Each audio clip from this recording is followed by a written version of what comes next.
Good evening, I'm Jason Vio. This is CBC Windsor News. Thanks for joining us.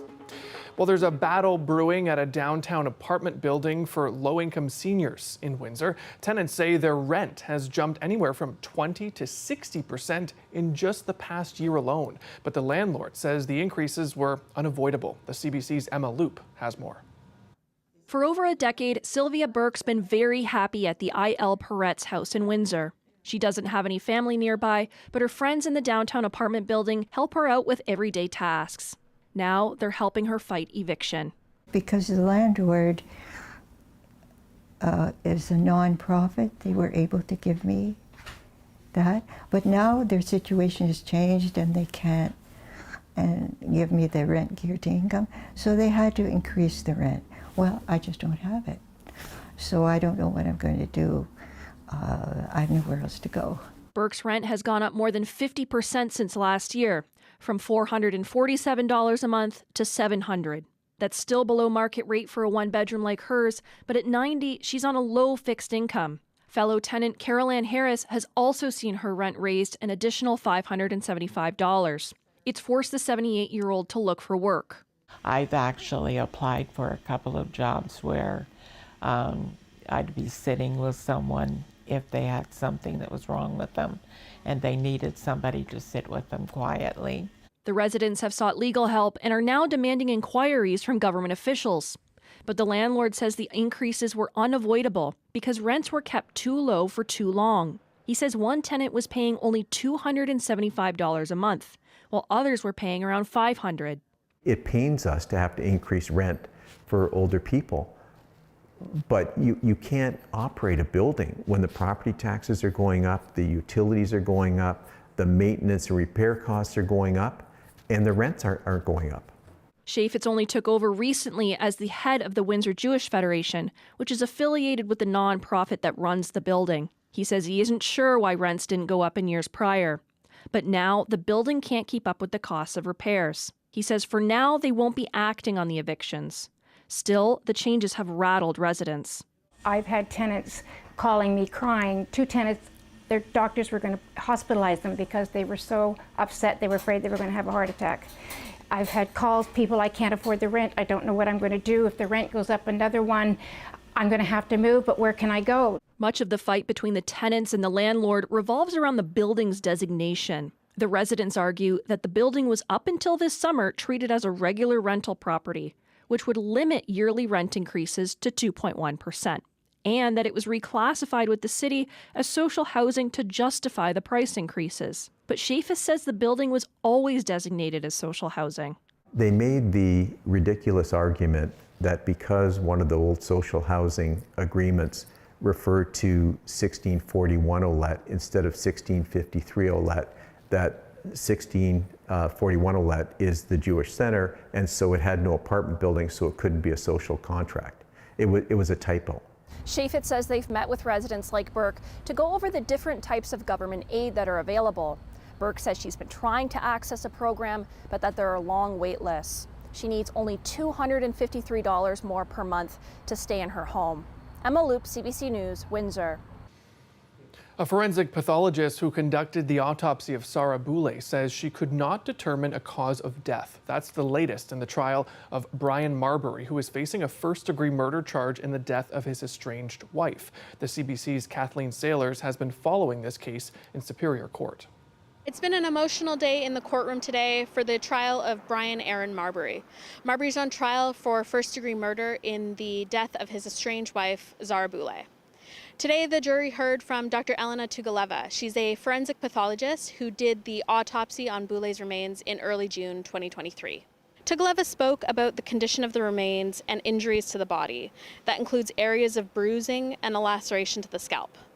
Tugaleva also spoke to information she received from police before the autopsy, including that the remains were found in a shallow grave.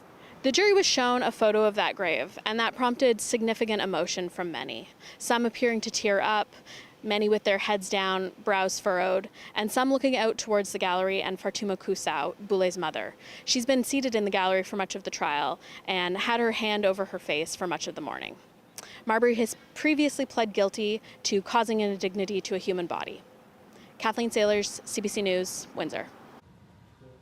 Harrow has dried out, but many residents are still cleaning up after Wednesday's flash flood. Here's what it looked like yesterday. The mayor says they've heard from about 50 residents who are dealing with flood damage, and the municipality is seeing what it can do to help, but the mayor stresses the storm system did not fail.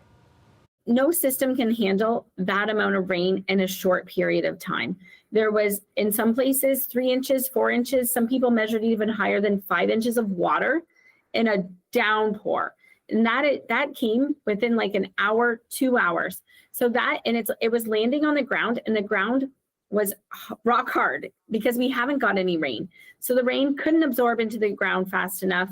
It's, going through our storm water system just like it should, but there's no municipal storm infrastructure that can handle that much rain in a couple hours. Colette, a lot of rain yesterday, as we just saw there, but sunnier skies today, though. Yeah, that's right. And a good explanation there about, yes, when you have a ground that's so dry that it cannot absorb that rainfall. So we've needed what rain we've had, but we got into some sunshine today. There's just a slim chance of an evening shower, 25 degrees currently. You can see just a few spotty showers kind of rotating around, but this will be the last of this instability. So drying and clearing tonight, other than the chance for some patchy fog again. That low down to 14 eventually, and how about 25 again tomorrow? Beautiful day in store. All right, thanks, Colette. We'll check in with you a little bit later. Okay.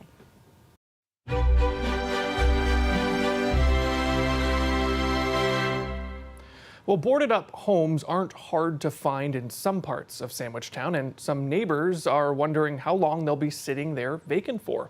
Our reporter, Pratush Dayal, has been working on this and many other stories from our series, Stories from Sandwich. He has those details. For decades, Sandwich has been home to many such boarded up derelict properties. And while some have been taken down, residents want them all gone. Crime, animals, vagrants, arson, you name it. This Sandwich resident bought her house in 2003. Since then, many neighbors have long left and the houses have turned derelict. From squatters to skunks to Molotov cocktails, these houses have experienced them all. Now, with the Gordie Howe International Bridge opening, some are being taken down. It should never have taken the Gordie Howe just to put some money into the West End. Long time overdue for some of the basic needs. CBC News scanned Sandwich and found at least 33 such derelict properties across the historic neighborhood. Residents say there could be more. Run down, boarded up, roofs caving in, and weeds growing all over are the common identifiers. This long-term resident says the derelict properties are also impacting his business he has run for decades. He says these properties are missed opportunities and want them to turn into affordable housing for young families. More of the idea that we're missing the families, the families themselves that shop in the town and support the town. And that's what we're not finding right now. More than a dozen abandoned and boarded up homes are being torn to the ground on Indian Road and Rosedale Avenue. That's after the Canadian Transit Company, or CTC, had demolition permits approved by the city. The homes were purchased by CTC to clear a path for a second international crossing next to the Ambassador Bridge. However, the Ambassador Bridge owner says there is no plan to move forward with that now. Instead, the bridge company has previously said it will move forward with an extension to the plaza at the base of the bridge.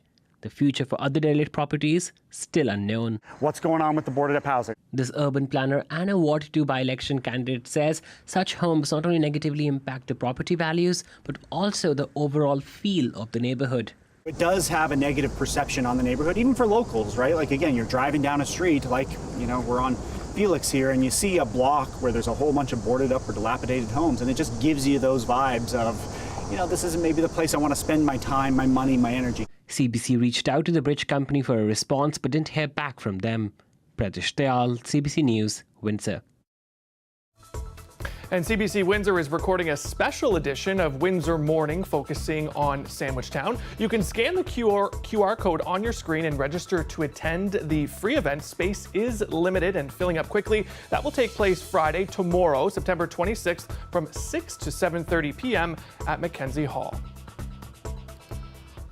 Well, Ontario's two largest opposition parties are grappling with dissension within their ranks. A pair of leadership conventions saw both Bonnie Crombie and Marit Stiles finish with disappointing results. Liberal leader Crombie eventually decided to step down. As Queen's Park reporter Sean Jeffords explains, experts are warning uniting party members may be difficult. Cannot run the same election campaign that we ran last time. And I said it and I meant it, that we need to make change in this party. NDP leader Marit Stiles addressing party members at a convention last week. Those comments come after receiving 68% support in the leadership review, just higher than the 57% received by Liberal leader Bonnie Crombie the weekend before. That result caused Crombie to resign, and experts say the disappointing results for both leaders expose internal divisions within the parties and highlight how difficult the work to rebuild will be. If I am Premier Ford, I would be kind of pleased to see what's happening, because this gives me some margin of maneuver. Those parties have other things to think about, which is their renewal of their leadership. And so for Doug Ford, that's the best opportunity. The votes come more than 6 months after Ford won his third straight majority government. Both the NDP and Liberals struggled in the election. The Liberals finished second in the popular vote, but they remain in third place in the seat count. And Crombie failed to win a riding. The NDP captured enough seats to continue as the official opposition, but their share of the popular vote dropped. This NDP strategist says Stiles has to find a way to make her party the viable alternative to Ford's PCs. What Marit has to do to ease the mind of critics is fight to win. We lost 800,000 jobs in Ontario. We're struggling with healthcare. We're struggling with housing. And yet Doug Ford was able to easily win the Premier's seat again. It's absolutely critical that the NDP changes what it does so that in the next election, people have a real choice. Earlier this week, Stiles signaled change had begun within the party, announcing the departure of two key advisors. And Ontario's Liberals are in the early stages of launching a new leadership contest. This former Liberal cabinet minister says the party has some soul-searching to do ahead of that vote.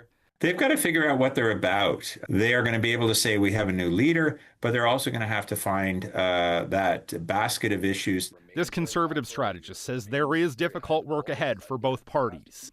And part of the challenge for any opposition leader is to find a way to compete with Doug Ford as a communicator. I think that in the last election, neither of the opposition leaders could figure out how to counter his message and how to position themselves as somebody who people wanted to trust.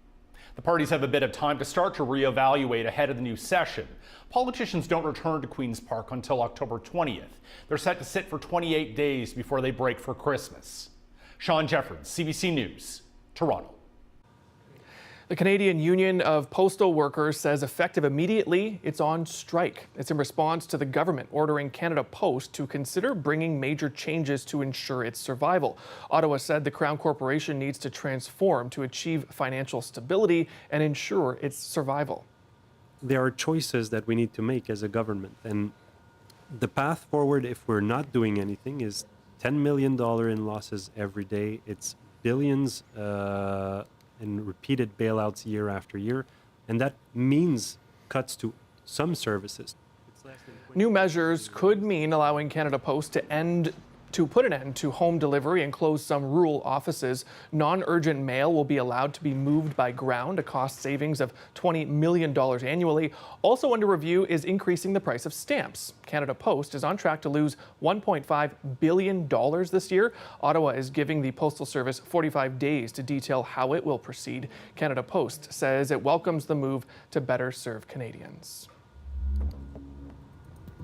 And then a look outside today, some people enjoying the nicer weather after the rainfall yesterday. Colette Kennedy is standing by live for a more detailed look at your weather forecast a little later in the show. We can see people running out there. Almost looks like summertime. And then coming up right after the break, we'll have more news for you. Stay with us.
A new study from a top medical journal says cancer cases around the world are expected to balloon in the next 25 years, including right here in Canada. Researchers and doctors say healthcare systems need to start preparing now to prevent deaths. The CBC's Jennifer Yoon has the details.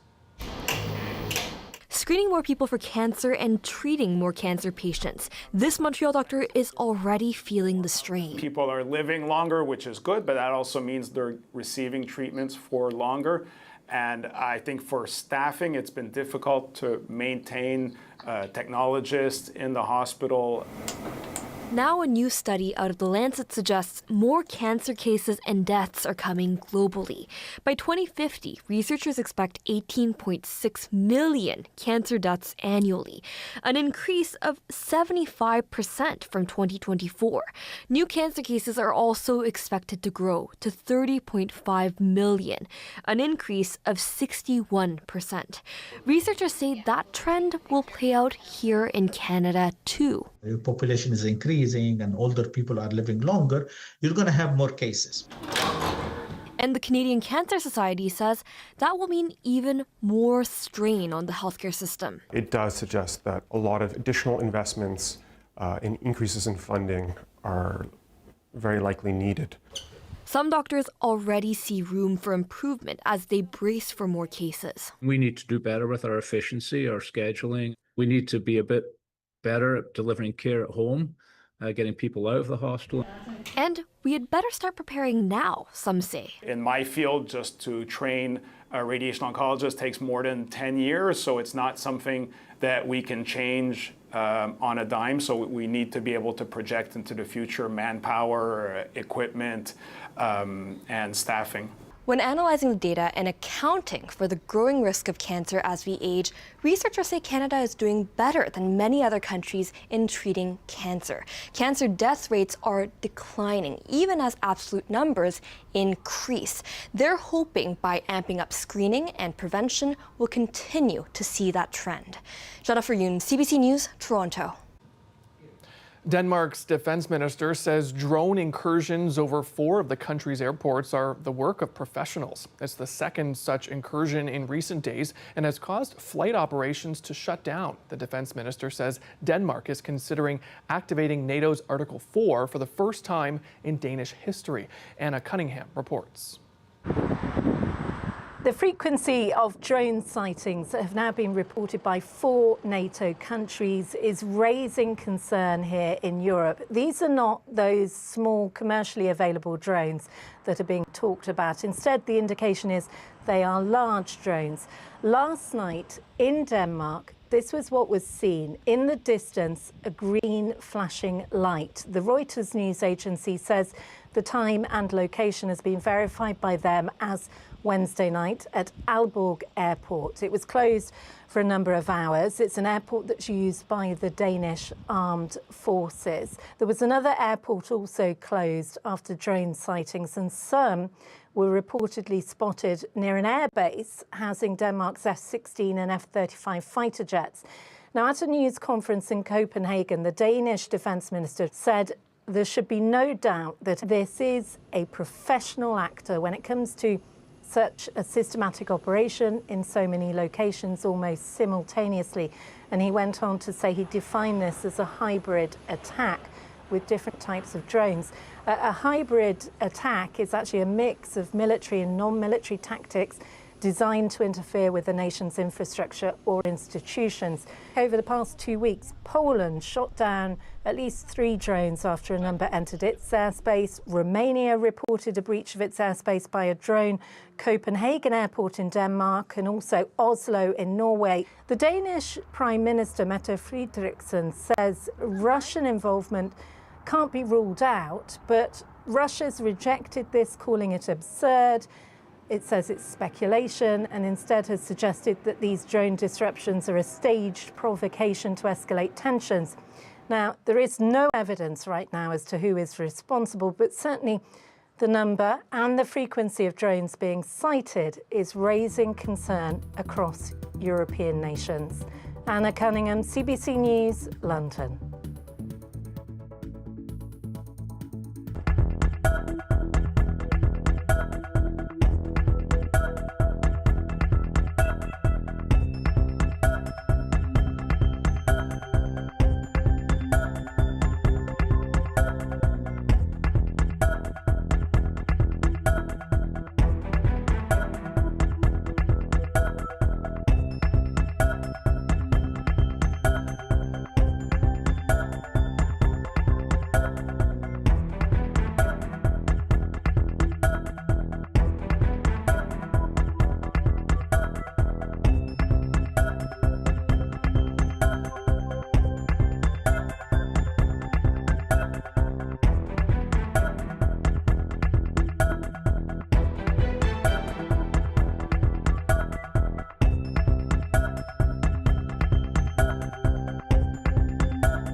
Time now for a live look at weather, and of course, the amazing Colette Kennedy joins us tonight. And Colette, we had a bit of footage earlier in the show where people were running by the river without a shirt, out on the water boating, and I thought we were time warping back to summer for a second. It almost feels like that anyway. Yeah, it absolutely does feel that way. I think, anyone who maybe has trouble embracing fall, not because they don't love fall, but because what comes next, well, it's time to reclaim it because this is a different type of fall that we're getting over this next week or two. We'll say at least the next week, kind of finishing out September, and it's early fall, and the temperatures and the trend is going to be above seasonal, not just with our daytime highs, but with the overnight lows as well. Current temperatures, yes, we've been getting some sunshine out there, even though there are some isolated showers circling. So 24, we do have some teens on the map. London 19, 18 for Goderich, and Sarnia at 19 as well. There's your humidex, though, feeling like 27, not just for Windsor, but for Chatham, Kent, too. So still some of the stickiness with this unstable air mass.